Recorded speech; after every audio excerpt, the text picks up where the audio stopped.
This story is about my grandfather, but to tell any story, you have to start at the beginning.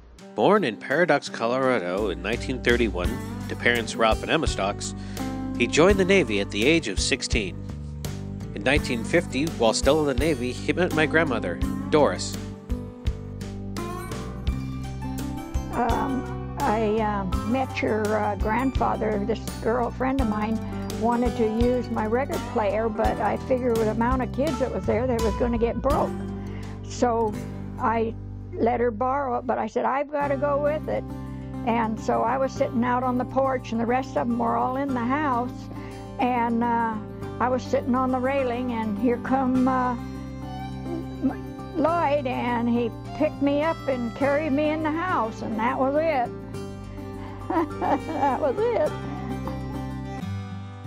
Born in 1952, the first of 4 children, my dad recalls Grandpa. One of the recollections I have was when we were growing up, my dad was a very tough old guy, very tough. And I always thought that someday it would be nice if me and my brothers, Wayne and Gordon, when we got big enough that we could take my dad down and wrestle him to the ground.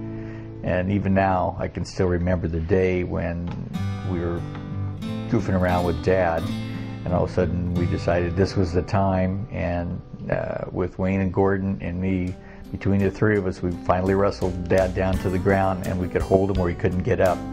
And I remember thinking, finally, even if it took all 3 of us, it was finally time that the 3 of us could take Dad down and hold him until we wanted to let him up. And I still remember to this day what a feeling that was to be able to take him down. Another thought about Dad was he was never one to show his feelings, almost ever. I very seldom remember him showing his feelings.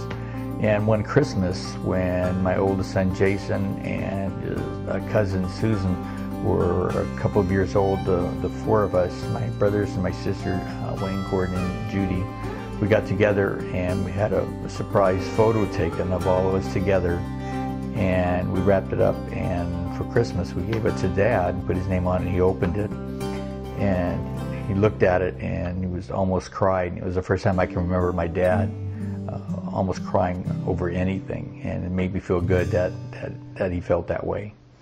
And that's that.